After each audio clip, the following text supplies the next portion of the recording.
Why did a successful tech entrepreneur in Kuala Lumpur wake up screaming verses he never learned? What did the voice whisper that made him burn all his atheist books? This story will shake everything you believe about faith and the unseen world. But before we continue, check if you're already subscribed to the channel and write in the comments which country you're watching this video from. Marcus Chen was everything Malaysia's modern society celebrated. At 32, he had built a tech startup worth millions, lived in a penthouse overlooking the Petronas Towers, and prided himself on being a rational man of science. Born to a Muslim mother and a Chinese Buddhist father, Marcus had rejected both paths, choosing instead what he called intellectual freedom. His apartment was a shrine to atheism. Books by Dawkins and Hitchens lined his shelves. On Friday evenings, when the call to prayer echoed through Kuala Lumpur, Marcus would host dinner parties, deliberately serving wine and pork, laughing with his secular friends about what he called ancient superstitions. But lately, something had changed. His business partner, Amir, a devout Muslim, had started leaving early for prayers. This infuriated Marcus. "You're wasting company time on fairy tales," he'd snap. Amir would only smile sadly and reply, "Some debts aren't paid in this life, brother." The comment haunted Marcus more than he'd admit. He began having strange dreams, markets filled with shadows, voices speaking in Arabic he somehow understood, and always a presence watching him. He blamed stress, but deep down something felt wrong. His mother had warned him years ago. "Some things in Malaysia are older than your science, anak. Respect what you don't understand." But Marcus Chen respected nothing he couldn't measure. Cliffhanger at 17%. That disrespect was about to cost him everything. It happened on a Thursday night. Marcus and his friends gathered at his penthouse for their weekly Reason and Whiskey Club, a pretentious name for getting drunk and mocking religion. Tonight's target, Islam. "I've got something special," Marcus announced, pulling out a Quran he'd bought specifically for this purpose. His friends cheered. The Kuala Lumpur skyline glittered behind them through floor-to-ceiling windows, the city lights reflecting off the bottle of expensive scotch on the table. "This book," Marcus slurred, holding the Quran upside down, "claims to be perfect. Let's see how perfect it burns." His friends erupted in laughter. But one guest, a woman named Layla who'd come with a friend, stood abruptly. "Don't," she whispered, her face pale. "Not here. Not in Malaysia. You don't know what you're inviting." Marcus laughed louder. "What? Invisible Sky Daddy going to punish me?" He opened the Quran randomly and began reading in a mocking, exaggerated voice, deliberately mispronouncing the Arabic. His friends howled with laughter. Layla grabbed her purse and rushed to the door. "You're not just insulting a book," she said, her voice trembling. "You're challenging things that were here long before you, and they're listening." The door slammed behind her. Marcus raised his glass. "To superstition." But as he drank, the lights flickered. Once, twice. Then the apartment plunged into darkness. The laughter died. In the silence that followed, Marcus heard something that froze his blood. Breathing that wasn't human, coming from somewhere inside his own apartment. Cliffhanger at 25%. When the lights returned 30 seconds later, all his friends were gone, and he was no longer alone. Marcus stood in the center of his penthouse, heart hammering against his ribs. The lights had returned, but something fundamental had changed. The air felt thicker, charged with an energy that made his skin prickle. The Quran lay open on the coffee table where he'd dropped it, pages fluttering despite every window being closed. "Hello?" His voice cracked. Silence. Then footsteps, slow, deliberate, coming from his bedroom. But they didn't sound like feet on marble. They sounded like something heavy dragging across the floor. Marcus grabbed a bottle, his only weapon, and edged toward the hallway. The bedroom door was ajar. He'd closed it before the party. He was certain. He pushed it open. Empty. But his bed, his perfectly made bed, had a depression in it, as if someone had been sitting there, and on his pillow lay his phone, open to a voice recording app. Playing. His own voice filled the room, but speaking words he'd never said. In Arabic he'd never learned. Perfect Quranic recitation. His throat constricted. He'd never recorded this. He'd never spoken Arabic in his life. Marcus backed away, and that's when he saw it in the full-length mirror. His reflection was there. But behind him stood a figure, tall, impossibly tall, with eyes that reflected the city lights like an animal's. It wasn't moving, just watching. Marcus spun around. Nothing. He looked back at the mirror. The figure was closer now, so close he could see its face, or where a face should be. Instead, there was smoke, constantly shifting, forming and reforming features that were almost human but fundamentally wrong. His phone spoke again, but now it was a different voice. Deep, ancient, amused. "You called me, Marcus Chen. When you mocked what is sacred, when you defiled what is protected, did you think there would be no answer?" Marcus tried to scream, but his voice had abandoned him. The figure in the mirror smiled, a terrible, pitying smile. "I am what your ancestors feared, what your mother warned you about. And now for 30 days you belong to me." The mirror cracked, top to bottom, a single perfect line, and Marcus finally found his voice and screamed. Cliffhanger at 33%. But when he stopped, he heard something worse. His own voice still speaking Arabic from every electronic device in his apartment. Marcus didn't sleep that night. He couldn't. Every time he closed his eyes, he heard that voice, his voice, reciting verses in perfect classical Arabic. He'd unplugged every device, threw his phone against the wall, but still it continued, seeming to emanate from the walls themselves. By dawn, he looked like a ghost. His hands trembled as he made coffee, spilling it across the counter. The liquid formed patterns that looked disturbingly like Arabic script before soaking into the marble. He was losing his mind. That was the only rational explanation. Stress-induced psychosis, hallucinations brought on by alcohol and exhaustion. But then his employees started noticing. At the office, his computer would randomly open Quranic websites. His presentations would glitch, replaced by verses in Arabic. His assistant, May, asked if he was okay. "You've been talking in your sleep during meetings, boss, in some language I don't recognize." Marcus hadn't realized he'd been falling asleep. Time was becoming fluid, unreliable. Amir cornered him in the parking garage that afternoon. "Marcus, I need to tell you something. Layla called me. She said you did something terrible at your party." Marcus laughed bitterly. "I mocked a book, Amir. That's all." A book. But Amir's expression was grave. "In Malaysia, the unseen world is close, brother, especially in KL. This city is built on old ground. When you disrespect the sacred, especially the Quran, you tear a veil, and things come through." Marcus wanted to dismiss it, but that night it got worse. He woke at 3 a.m., the hour Muslims called the hour of the jinn, to find his apartment rearranged. Every book spine faced inward, every picture hung upside down, and written in condensation on every window, every mirror, every glass surface, a single word in Arabic. He photographed it with shaking hands and sent it to Amir. The reply came immediately. It says, "Witness. Marcus, you need help. Now." But pride kept him silent. He was Marcus Chen. He didn't believe in jinn or demons or divine punishment. Yet every night, the manifestations grew stronger. Shadows moved independently of their objects. Whispers followed him through empty rooms. And always, always, that voice reciting verses he somehow understood, speaking of accountability, of judgment, of the unseen world that watches the arrogant. Cliffhanger at 42%. On the 7th night, he found a message carved into his desk.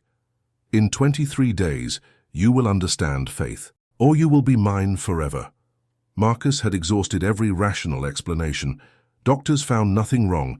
A psychiatrist suggested acute stress disorder, but couldn't explain the physical phenomena. Security footage from his penthouse showed objects moving on their own, lights flickering in patterns, and most disturbing, his own figure, walking through his apartment while he was provably asleep in bed. Desperate, he finally called Amir. "I need to understand what's happening to me." They met at a mamak stall in Kampung Baru, the old Malay quarter of Kuala Lumpur, where modern skyscrapers gave way to traditional wooden houses. Over teh tarik, Amir explained what Marcus had done. "When you mocked the Quran, especially reading it backwards and upside down, you committed an act of profound disrespect. But more than that, you issued a challenge. The jinn, they're made of smokeless fire, created before humans. Most ignore us. But some, especially the rebellious ones, they watch. They wait for humans who mock the sacred. It gives them permission. Marcus's coffee grew cold in his hands. Permission for what? Amir's face was grave. To teach, to torment, to test. You challenged Allah's word, Marcus. Something answered that challenge, and now it's bound to you until you learn what you refuse to see. Marcus felt sick. How do I make it stop? Amir shook his head. You don't. You endure. You learn. Or, he trailed off. Or what? Marcus pressed. Or it keeps you. There are people in Malaysia who've been tormented by jinn for years, decades. Some go mad, some disappear, and some become vessels. That word, vessels, sent ice down Marcus's spine. Amir gave him an address written on a napkin. There's a man in Kajang, Ustad Ibrahim. He deals with cases like yours. But Marcus, you need to understand something. He can't save you from this. Only you can. The jinn is giving you a chance. 30 days to witness what you denied, to see proof of what you mocked. If you remain arrogant, if you continue to deny. Amir didn't finish. He didn't need to. That night, Marcus drove to Kajang, a town south of KL where the modern world felt further away. Ustad Ibrahim lived in a simple house behind a mosque. He was perhaps 60, with kind eyes and a presence that immediately calmed Marcus's racing heart. Sit, the Ustad said before Marcus could speak. I already know why you're here. The jinn told me you would come. Marcus froze. What? The Ustad smiled sadly. You think you're the first proud man to mock what he doesn't understand? The jinn that's testing you, his name is Malik. He's old, older than this city. And he's not here to destroy you, Marcus Chen. He's here to save you from yourself. Cliffhanger at 50%. But there's a price for salvation, the Ustad continued, and you're going to hate paying it. Ustad Ibrahim poured tea with steady hands, while Marcus's world crumbled. Malik is what we call a muqarrabun, a jinn who has submitted to Allah. He's not here to harm you, but to break your pride before it destroys you. Marcus laughed bitterly. By terrorizing me? By taking over my apartment, my life? The Ustad's expression remained calm. Tell me, when did you last feel wonder? When did you last humble yourself before anything greater than your own intellect? Marcus opened his mouth to respond, but no words came. The Ustad continued. Your mother, Zahra Chen, she came to me 15 years ago. She was worried about you even then. A brilliant son who turned his intelligence into a weapon against faith. She asked me to pray for you, that one day you would see what she saw. That the universe is not just mathematics and matter, but mystery and meaning.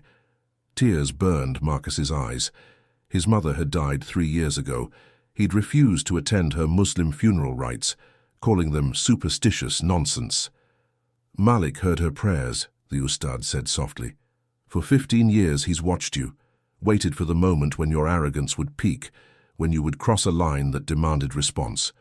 That night you mocked the Quran. You gave him the opening he needed. Not to destroy you, Marcus, but to fulfill your mother's prayer. Marcus's hands trembled around his teacup. What does he want from me?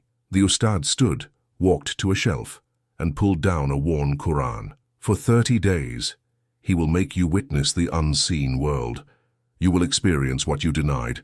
You will see the mechanics of prayer, the reality of angels, the weight of divine words. You will feel what you mocked.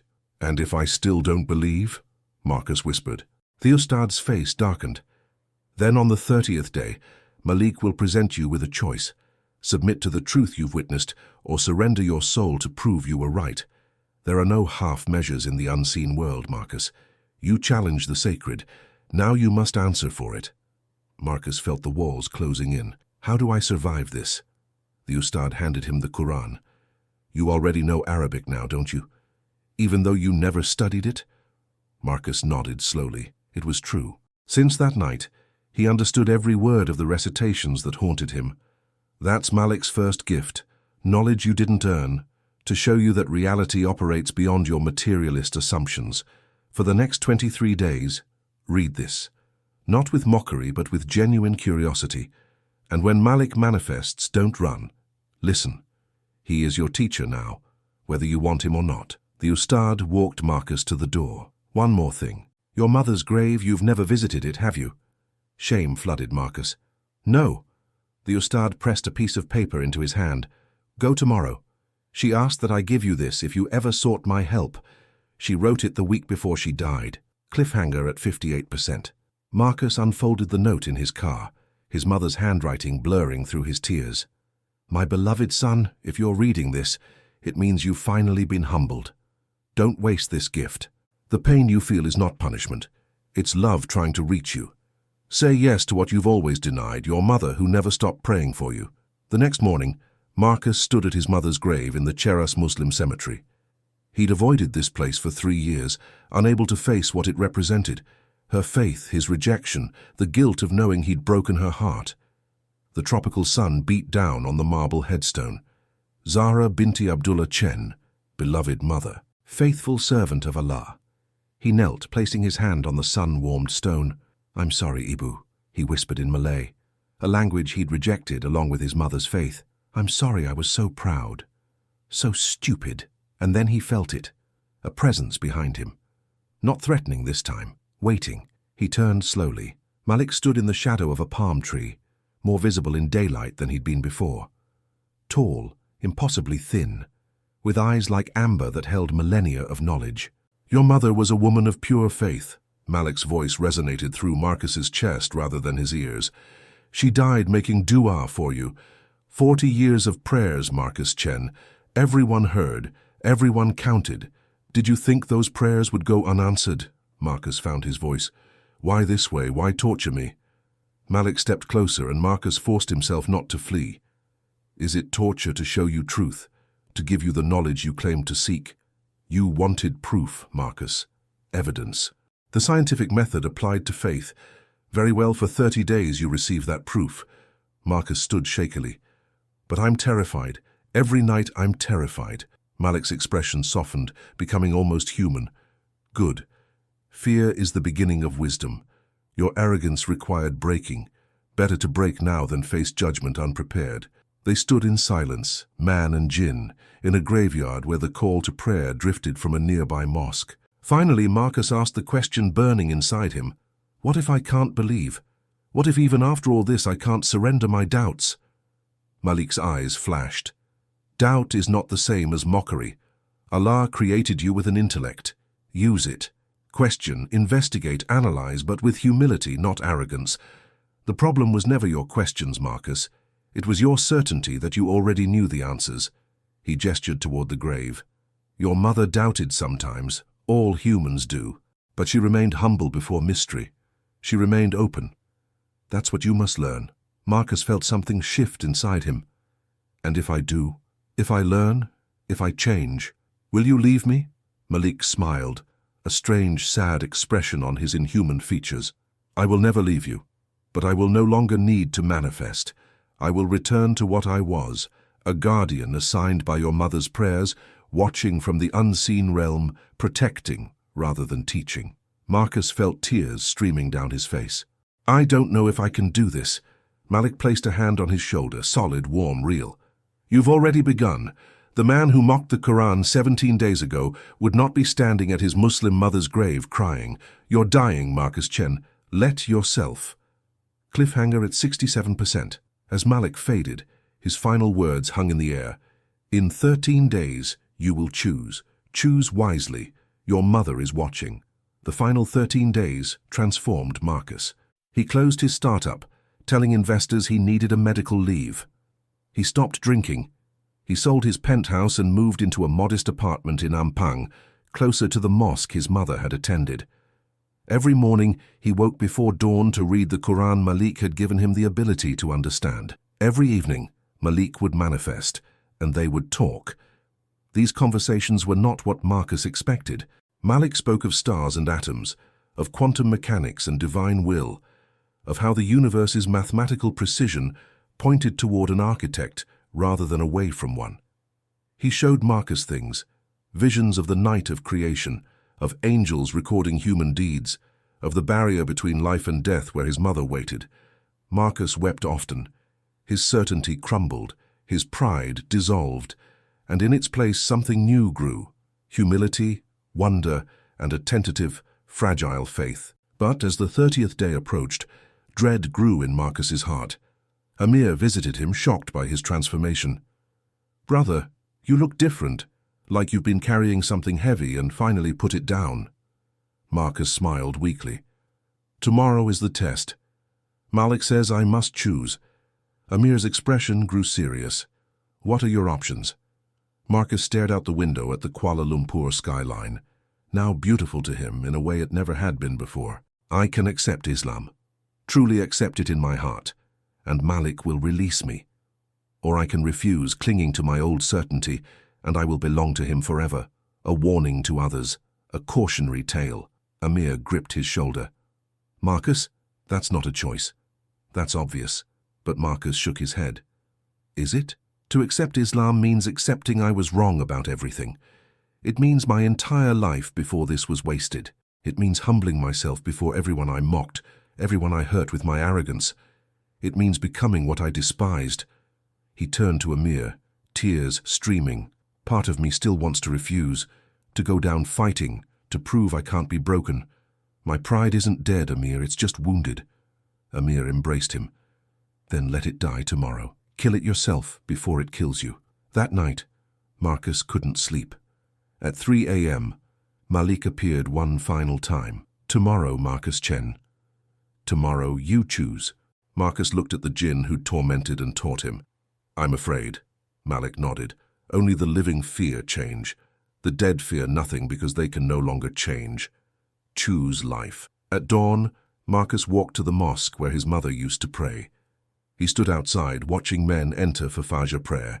He could go in, he could take Shahada, the testimony of faith, he could surrender, or he could walk away, return to his apartment, and face whatever judgment Malik would bring. The call to prayer began. "Allahu Akbar, God is greatest." Marcus closed his eyes, his mother's face clear in his memory. He thought of her prayers, her love, her hope for him.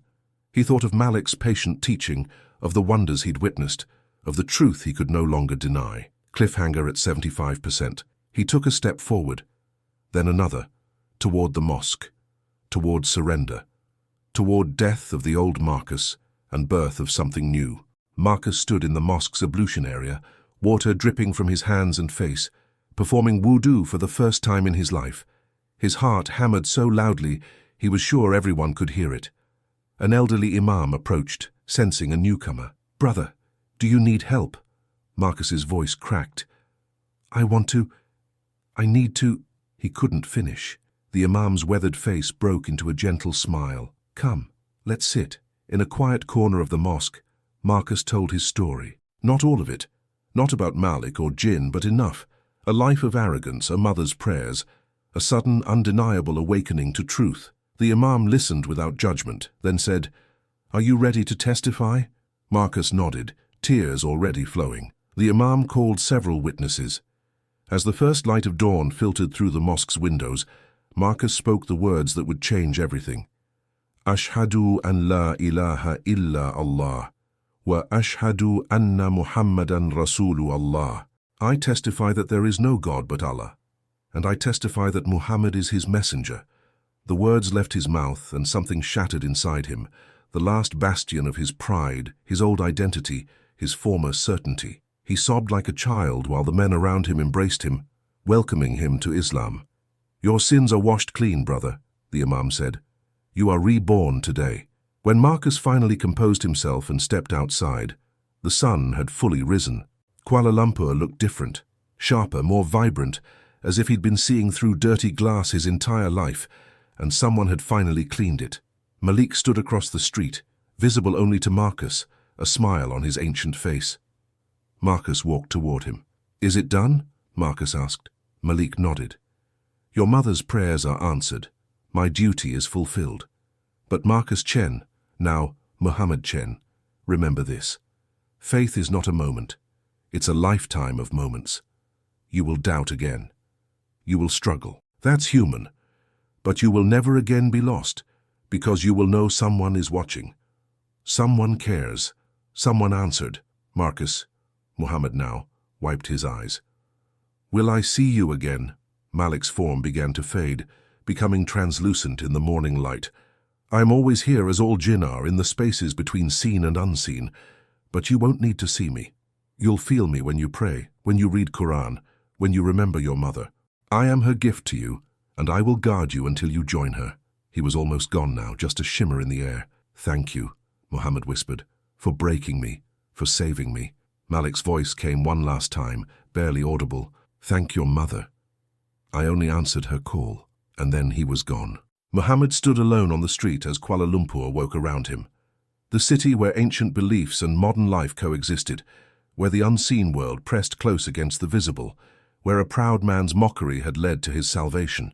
He pulled out his phone and called Amir. "Brother, it's done. I took Shahada." Amir's shout of joy was so loud, Muhammad had to hold the phone away from his ear. Cliffhanger at 83%. But as he walked toward his car, Muhammad noticed something that made him stop. On every windshield in the parking lot, including his own, was a thin layer of dust. And in that dust, written by an invisible hand, was a single word in Arabic, "Marhaba," welcome. 6 months passed. Muhammad Chen was unrecognizable from the man he'd been. He'd grown a beard, wore a copia cap, and divided his time between work, now focused on Islamic educational apps and volunteering at the mosque. His old friends thought he'd lost his mind. His new friends thought he'd found it. Both were right. The change wasn't easy. Some days his old pride would surge back, whispering that he'd given up too much, surrendered too completely. On those days, he would visit his mother's grave and remember Malik's lessons. He'd read the Quran she'd left him, her notes in the margins showing questions she'd asked, struggles she'd faced. She'd been human too. That helped more than anything. Amir became his closest friend and guide in Islam, teaching him how to pray properly, what to read, how to navigate this new identity. "You're too hard on yourself, brother," Amir would say when Muhammad berated himself for making mistakes.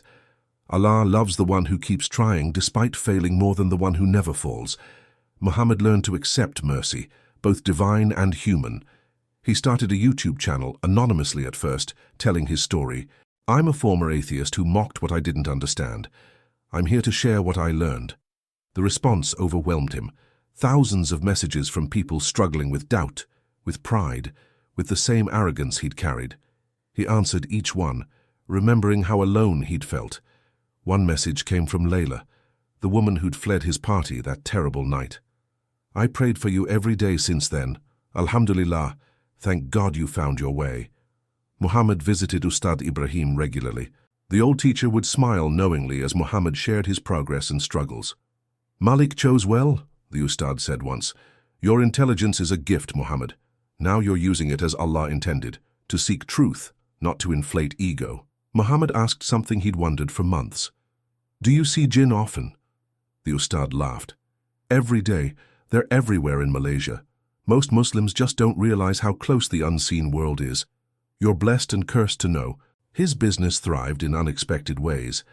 The Islamic EdTech app attracted investors who appreciated his unique perspective, someone who'd approached faith from absolute doubt. "You understand the modern Muslim mind," one investor said. "Someone caught between tradition and modernity, between faith and skepticism." Muhammad's response? "Because I lived it, and almost died from it."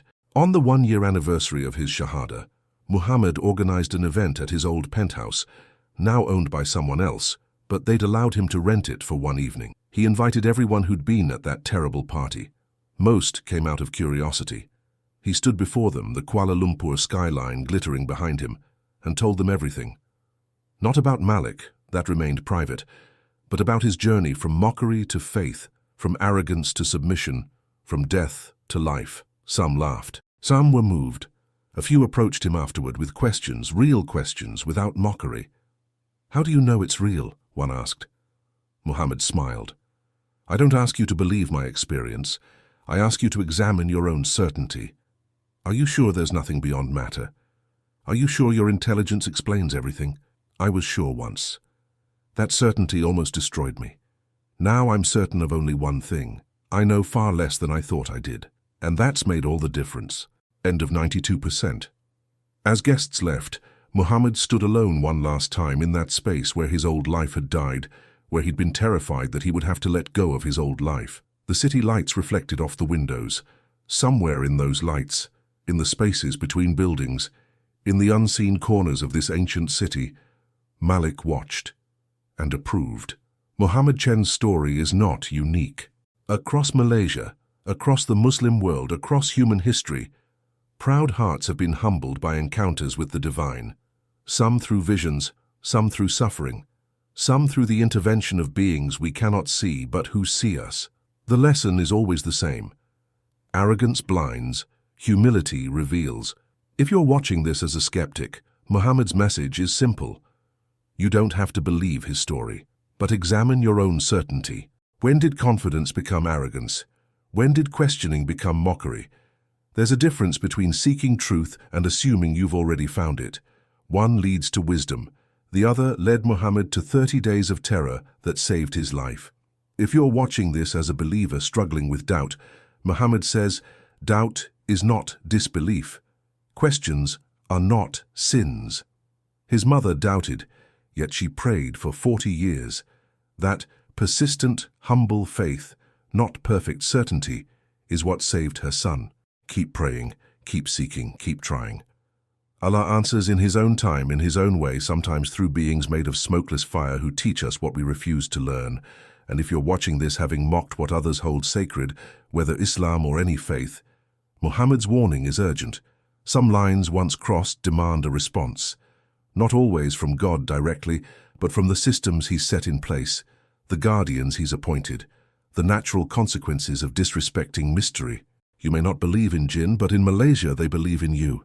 And they're watching. I have sad news. I need to close this channel. It's been incredible bringing these stories to you, but the only way I can continue this project is by becoming a YouTube partner. For that, I need 1,000 subscribers. So I'm asking from my heart, please subscribe. It's the only way I can keep sharing these stories of faith, transformation, and the unseen world that shapes our lives. Don't let this be the last story you hear. Subscribe now and let's continue this journey together.